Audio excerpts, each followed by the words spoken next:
evening, everybody, and it's lovely to see so many of you here. I'm Shelley. I turned 50 in December, and like many of you, I have been kind of working with perimenopausal symptoms for probably about a year now. I have made some serious changes. I was a vegan and a vegetarian for 25 years of my life, but with those symptoms, I made the decision, like we do when we choose whether to do HRT. I made the decision to start eating dairy products again because I needed the protein. I needed that kind of resource in my body in order to be, as like many of you said, that best version of yourself, and trying to combat some of the imposter syndrome, the feeling bad in my head when actually it wasn't me. It was obviously the changes that we're facing. I've been in the fitness industry for 25 years, so I've lived, breathed, been around people, been around lots of varying kind of physiques, varying conditions, varying ages. And I think in those perimenopausal moments, it was the first time in my life that exercise felt not my happy place, when it's always been my happy place. So again, another symptom that I faced, which I had to navigate. I did dabble with HRT, but I've got a terrible habit of not going to repeat my prescriptions, and I never took it for the prescribed period, didn't get so I'm now living without HRT. Lots of good nutrition, supplements to support that, and I'm doing okay. I feel much better now than I did maybe that kind of 8-10 months ago. I've worked for the gym group for 4 years. I've loved working for the gym group. I get to spend my days with glorious people like Laura, wonderful members, a team of people that genuinely want to help people. And I think whereas I am qualified in fitness relevant, and we've got some really great kind of insights for you, we obviously are not clinicians when it comes to HRT prescriptions. We are menopausal specialists by doctors' kind of standards, but we will be able to share, hopefully, a lot of insight that will help you with the things that you've come forward with. Yeah, hi everyone. So I have been with the gym group also coming up 4 years. I am turning 40 in August. I'm not at the stage where some of you are of perimenopause, but I am in the mindset of getting ready to manage her when she arrives. So in terms of like what I've done with the gym group, so I'm a female health lead, and that's obviously a course that the gym group and the Well HQ have done together. And as Shelley said, we're not experts in those areas, but we can signpost you today to, just give some experience as well as of what we've learned. I'm also a PT, so I have a self-employed PT business, which is solely focused on female health. And I have over sort of 25 women that are in my sort of group, and we do small group training, and it's all about managing symptoms, midlife non-negotiables, and all that sort of stuff. So I just love fitness. I am like I say, managing hormones all the time anyway, and I'll go through more about that when I answer some of the questions and give you some tips. But so hopefully we can help you today.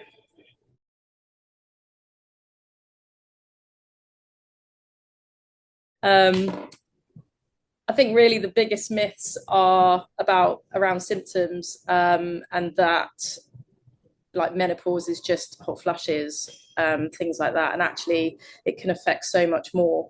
Things like sleep, obviously mood, joints, energy, brain fog, probably symptoms that some of you are dealing with now. Another huge myth is that you have to suffer through it, obviously. And we're in a great place now where certainly the last 2-3 years, female health has blown up, and it is now a conversation that is at the table and it has a place. So you don't have to suffer through it. There is evidence-based treatments. There are natural things that you can do. HRT, there's I don't know if I want to call it a myth, but it's dangerous for everyone. There are going to be some people that it might be, and some people that it aren't. I think the most important thing with that is that you do your research and you speak to the right people and what's right for you. It is very individual. It's like anything to do with health and fitness. It's not one cap fits all. It's, do your research with that. and that supplements will fix everything. They don't. There are a lot of things out there, and it's a bit like protein. You'll see it everywhere, probably in the middle aisle of Aldi right now. I love Aldi, not slagging it off, but it's like protein this, protein that, and it will be menopause this, menopause that. And actually, I'd say be curious, but skeptical. So ask, or research, what's the evidence that this is actually related to menopause, a supplement that's good for me, and just kind of research that before giving away your money. Sometimes if things sound too good to be true, it's because they usually are. Yeah. As Laura said, I think when you're dealing with menopause and perimenopause, there is such a vast array of symptoms. Don't dismiss any of those symptoms and really reflect on you as a person. Many of you ladies have kind of commented on how you've changed, that kind of loss of confidence, that increase in anxiety. These are all really relevant. And what you need will be very individual to you. As Laura said, really, really research it, but try to think about, if you broke your leg, you wouldn't just go, oh, it's okay, well, it will fix naturally. You would seek a way of getting that leg fixed. Look at your menopause and your perimenopause symptoms in exactly the same way. You want to be able to be your best version, and that will sometimes mean that you need a little bit of help in whichever guise that is. And again, with the menopause, I would obviously first seek speaking to a doctor, but a doctor that knows menopause, not one that will, again, even doctors dismiss it sometimes. And then with that, there are lots and lots of communities that have menopausal experts, menopausal cafes, which again will fuel you with lots of information and signpost you to the right places. It could be holistic, it could be HRT related, it could be simply kind of, as we'll talk about later, a shift in your exercise pattern that will actually help some of those symptoms and make you feel stronger and better.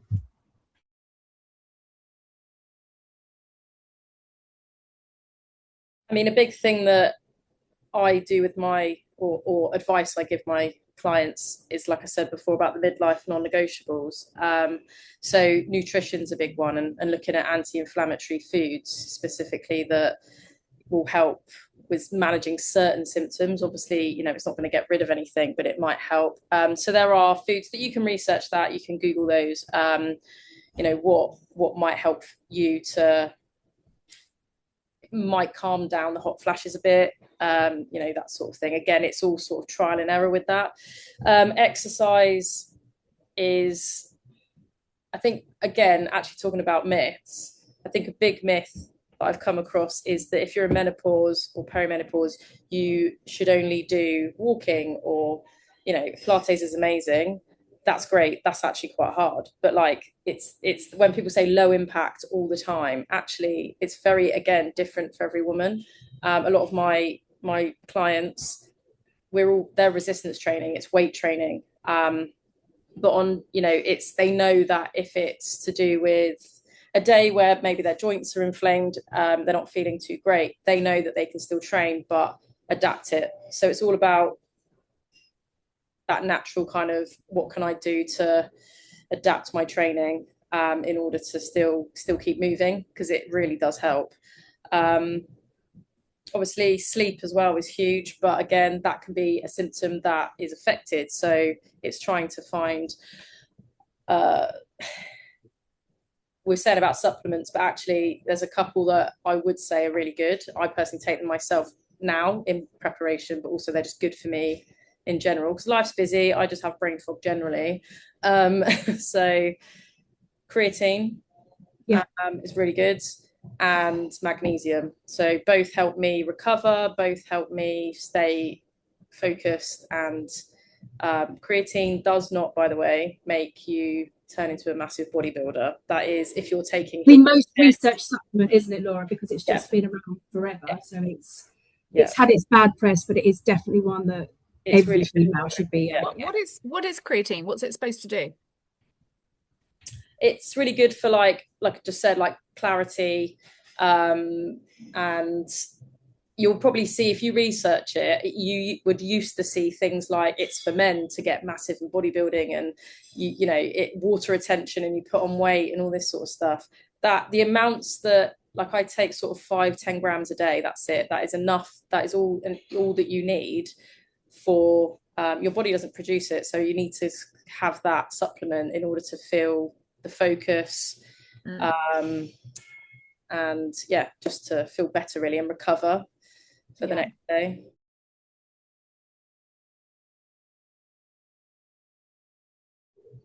I mean, I don't know if you've heard of Trip, and like, have you heard of like the sort of gummy sweets? And they have magnesium in them, and I call them my sleep sweeties. Just giving myself away there, but they help me sleep, and I take 2 a night, and they're like a purple little packet, and that helps me. I used to take tablets, that also was okay, but these ones are better for me. Again, it is just trial and error again. It's not going to harm you as long as you're staying within the diet, the regulated and prescribed stuff. So yeah, I don't know if Ellie's got any. I use Ancient and Brave, and it's just powder that I pop into my greens or my water, and you can literally put it anywhere and take it. So yeah.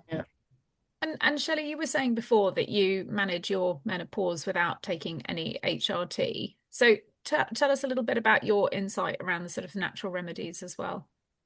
Again, as Laura's kind of alluded to, nutrition has been a big factor for me. And like I said, I was vegan and I was suffering hugely, joint pains, inflammation, that kind of head fog, but just shifting to eating the protein, eggs, fish, and some meats. I don't eat all meats. I'm still kind of a little bit scary on that, but that shift has really helped.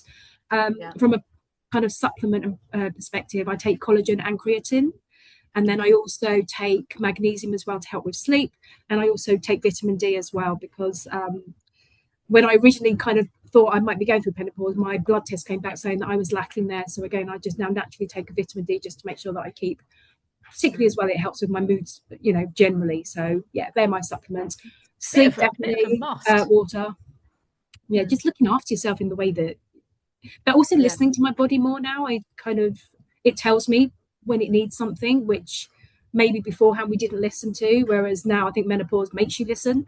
So I think that's really good. And if you understand that kind of flow, it helps you then navigate where you need to go to get the best help backwards.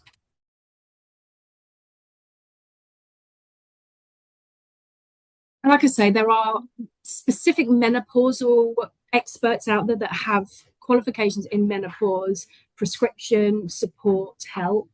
Your doctor should be able to, but again, I think depending on that doctor's generation, whereas obviously menopause wasn't spoken about, it was brushed under the carpet.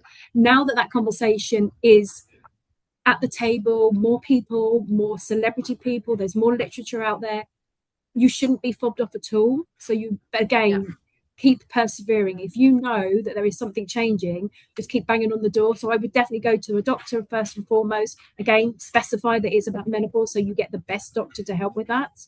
Menopausal experts, and again, there's lots of them out there. And then again, there's just lots of literature that will help you kind of signpost your thinking with your symptoms, and then that will help you as well where you need to go kind of to get the best package on how you then navigate and work with your symptoms. Thank you. And have you got anything else to add to that, Laura? Just look for the red flags like we do in life. So things like if they say you're too young for menopause, or it's just about being a woman, things like that, I'd be like, okay, thanks, see you later, and I'd go somewhere else. Some of my clients again have come back to me and said their doctor said things like that, and I said you need to stand up for yourself. You need to go back in and say, this was the conversation I had with the doctor and I'm not happy. I want to see a menopause specialist or a GP that has more, qualifications or empathy or something. Yeah, that's it. And that they're exploring, not just sort of doing a blood test, or they're exploring your symptoms and asking you questions rather than just you shouldn't come out feeling like they went, because I could be having symptoms now and I'm 40 this year, and they would probably turn around and say, "Oh, you're too young, or it's." But I've got a friend who's just turned 40 and she is in perimenopause and on HRT, so it can even start younger. So just make sure you feel heard.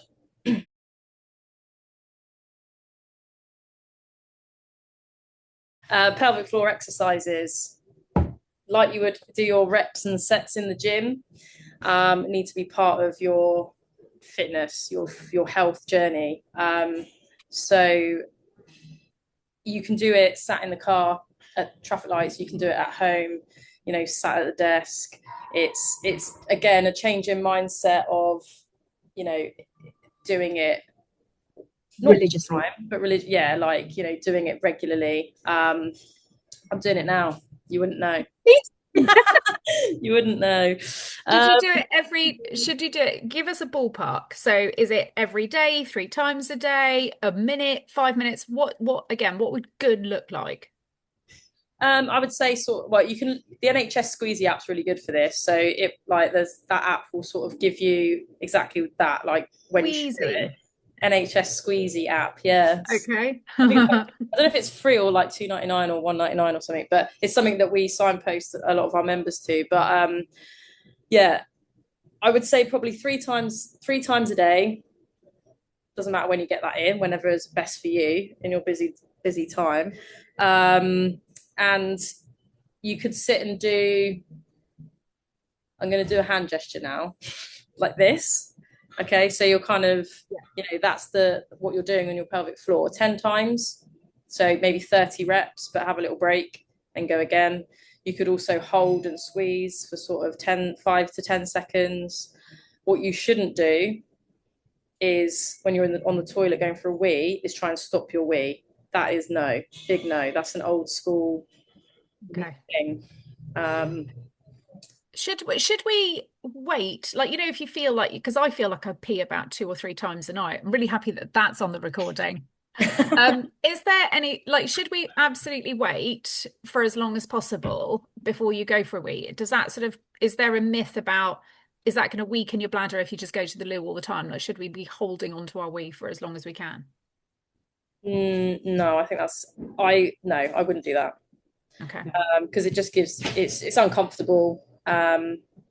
If you need to go. Like, yeah.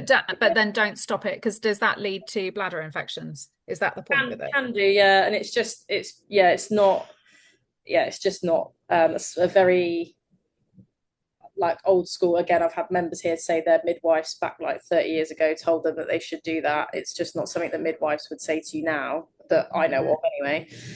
Should you, if you are in the middle of going, should you push it out if you're in a rush, or do you just like sit there and allow it to take 3 minutes? I allow it, because then I get 3 minutes to myself. But is it bad to push it out? Don't know, Shelley, do you know? I don't know the full. I think forcing anything might be not as designed. So I would probably say, Lucy, you just need to be patient and just let it happen. Yeah. But no, trust me, anytime I do exercise, I am forcing myself. So that's like, you know. Yeah. Okay. You know, the only thing with pelvic floor I would say is we should have been doing it many years ago, and leaving it till now almost is probably the biggest disadvantage.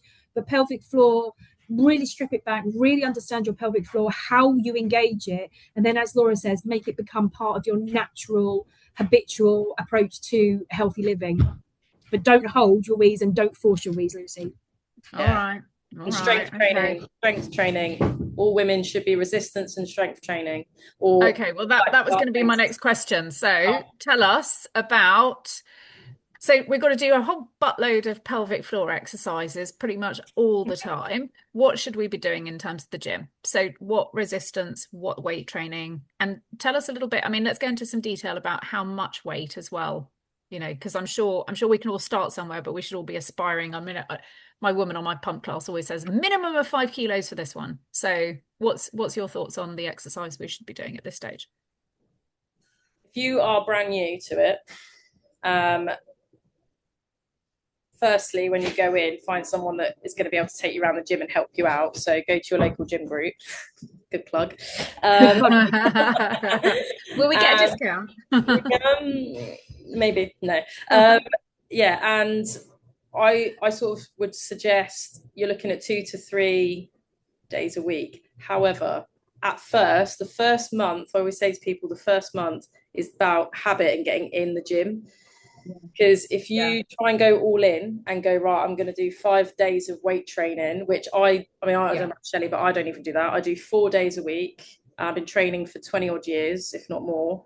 I do, 4 days a week because I need to regulate my nervous system. If my cortisol's up here, that is not going to help your menopause symptoms either.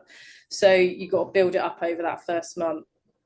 Go in, get someone to show you around the machines, work on resistance machines first, whole body, so that you're hitting all muscle groups, not too heavy. So in terms of reps and sets, 3 sets of 8 to 12 reps, I would suggest. When 3 sets of 8 to 12. When you start on a weight, so this is progressive overload in the gym. So when you start on a weight, let's just say, I don't know, 25 kilo leg press, you want to be able to get to 8 reps and you start to feel it working. And then if you ask yourself, can I do 5 more reps? And if you can, it's too light. If you can do a couple, so you've got 2 or 3 in reserve, that is the right weight to be working at. We don't need to be working to failure at this point, because you need to be able to like walk and get on with your day. You don't need to feel annihilated after each workout. So then over time, let's say 3 or 4 weeks later, you're like, oh, actually this weight's okay now. And you get to 10 reps and then you keep doing 10 reps at 25 kilos. And then you get to 12 reps, which is your top range. Then you're like, right, I've done that. So you go to the next pin down, which might be 32 or whatever it is. And you go back down to 8 reps and you build up that strength again. Does that make sense? So that is how you see strength progression when you're weight training, and that is plenty for what anybody, man or woman, needs to be doing in the gym. So, and it just gives you that you see progression in your strength, and that is what I think a lot of us focus on, what we look like and aesthetics and all these things, but actually the strength is the most important thing that we need to be thinking about, and the other stuff is a byproduct of that anyway. So you're looking at like recomposition. And you were saying 3 sets of 8 to 12 reps. So that doesn't sound too long. No. So, what kind of exercises are we talking here? You mentioned leg press. What are the other exercises that you think we should be doing? So if you're going to come in and do whole body, obviously you need to warm up. So I would do, 5 minutes on a walk on a treadmill or a bike or a cross trainer. Then you want to get yourself a resistance band, one of the long, like sort of resistance bands, and do like, a bit of activation in the muscles so that you're getting blood pump into those muscles as well. And again, there should be an instructor or a PT that can show you that in the gym. Then you're warmed up, then you go over. So let's say we start with legs. So you do your leg press. In between each set, I would say go for like 45 seconds to a minute's rest. Okay. Because we're looking at muscle building, not trying to burn loads of fat. So you need to have, it's not high intensity, it's strength. You might then go and do leg extension and some Romanian deadlifts or straight leg deadlifts, something like that. So there's your 3 leg exercises. Then let's say you're going to go and do some back as well. So lat pull downs, you could do some lat pull downs and some seated row. So they're both really good for your back. And then you might finish on 1 or 2 shoulder exercises. You only really need to be doing 6 or 7 exercises a session, plus obviously up and cool down. If you're doing them, you've picked the right weight and the right reps for you, then it will feel like it's enough. Like, I think long gone are the days where you need to be coming out of a class literally sweating, dripping of sweat, and people enjoy that. Like, I'm not saying that's wrong, but we're talking about menopause and muscle building and maintaining what we've got and stuff. So when you do HIIT exercises, your cortisol spikes. So if you think you do that at 8 o'clock, you go into a class and you're literally wired then. And if sleep is a symptom that you're struggling with menopause, you're not sleeping the whole night. So you've got to think about that as well. So does that mean, in terms of sort of time of the day, what evidence is there around when you should go to the gym? Like, if you're just doing strength training stuff, is that okay to do at 8 o'clock at night? Because, I'm looking at an audience of a lot of people who do work full time. So Yeah, of course. Yeah, there's, you know, again, yeah, there is evidence out there. I haven't got anything on me right now, but it is still individual to you. So let's say that, you know, someone comes into the gym now and says, you know, I'm perimenopausal or menopausal. What's the best thing for me to do? The first thing I will say is whatever you enjoy, because if you don't enjoy it, you're not going to stick to it. So you don't have to. If someone hates running, you don't have to go running.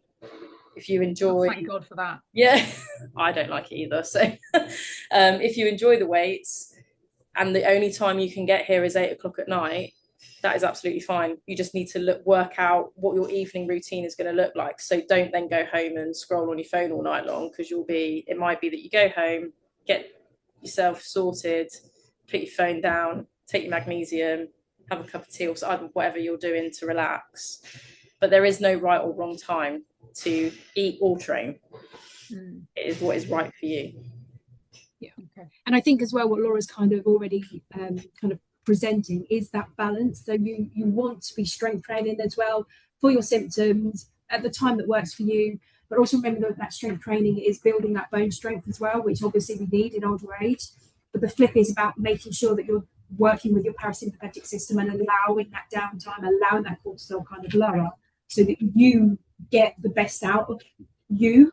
Because again, so if you are doing that HIIT session and your sleep is still super impacted, one of the kind of recommendations would be that we just change what you're doing in that session. If you can only come at 8 o'clock, maybe the HIIT session isn't the right thing, but maybe we switch it up and do something like a strength session. So it's just, again, listening to the individual, but also working with how they're exercising to make sure that that's not negatively impacting where they're struggling with some of those symptoms.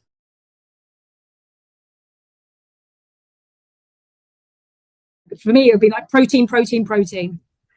Yeah. Protein is just so as you get important. older, up the protein content. Yeah. And can you tell us something a bit about Laura, how much we should be eating? What would be our target of protein that we eat per day? Depends on you. Yeah. Work it out specific individually to you. It's is it 0.7 to 1 gram protein a day or something like that?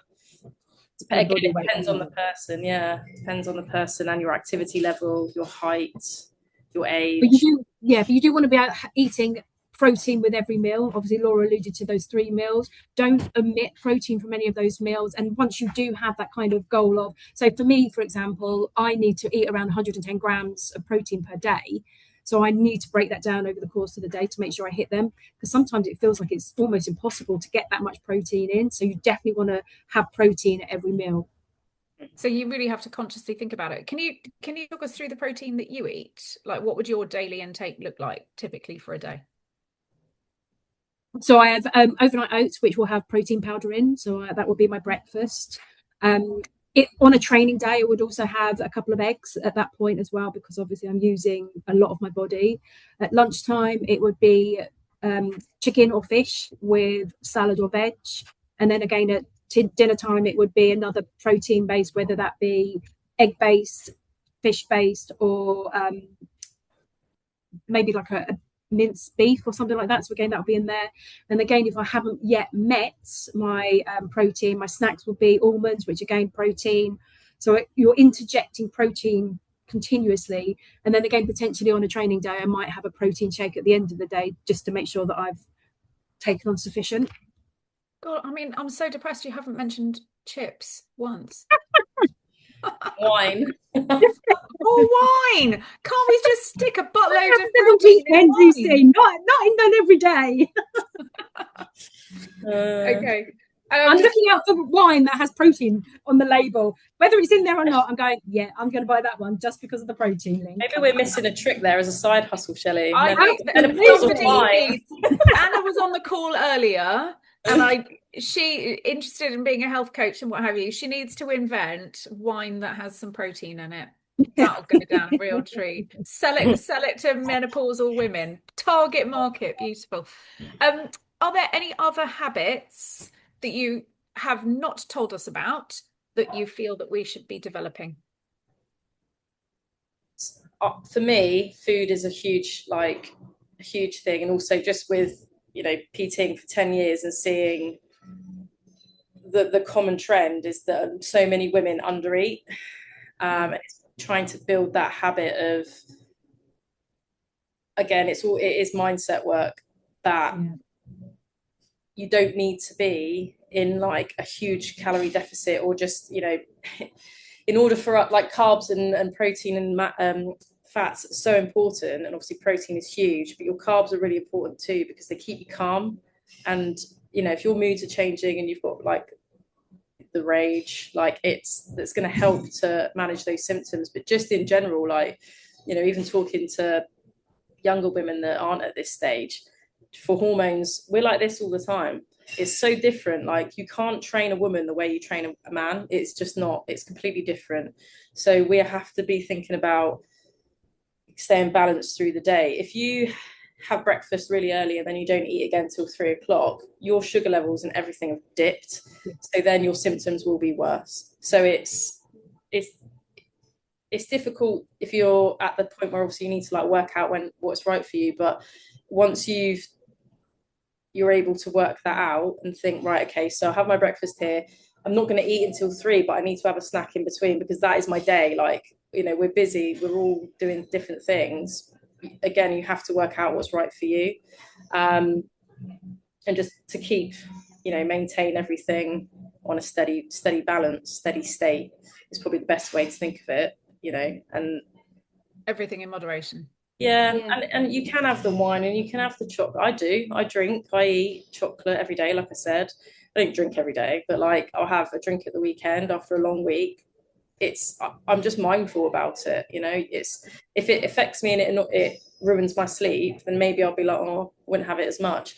But sometimes some women, coffee, I'm really worried that when I get there, coffee is going to be one thing that I'm going to have to give up, because I live off it.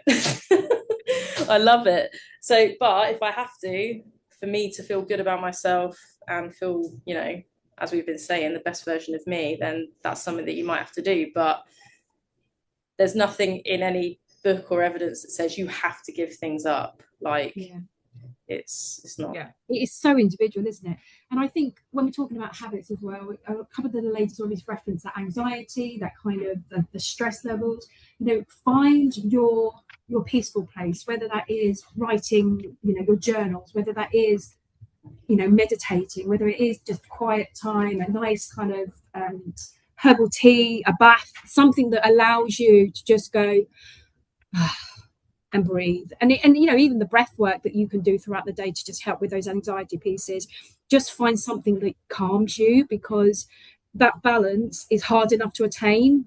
Add menopause to it, add the stresses of life to it, it makes it even harder. So it's not selfish. Taking that time for yourself is absolutely a necessity. You know, especially if you've got families around you, like some of you have referenced, you know, if you're not in your best place, you can't help them. So don't, give yourself that time to plan, give yourself that time to understand what you need, to make sure you've got those fuels at your fingertips so that you can keep on that level. Definitely worth you investing in that time to plan that out.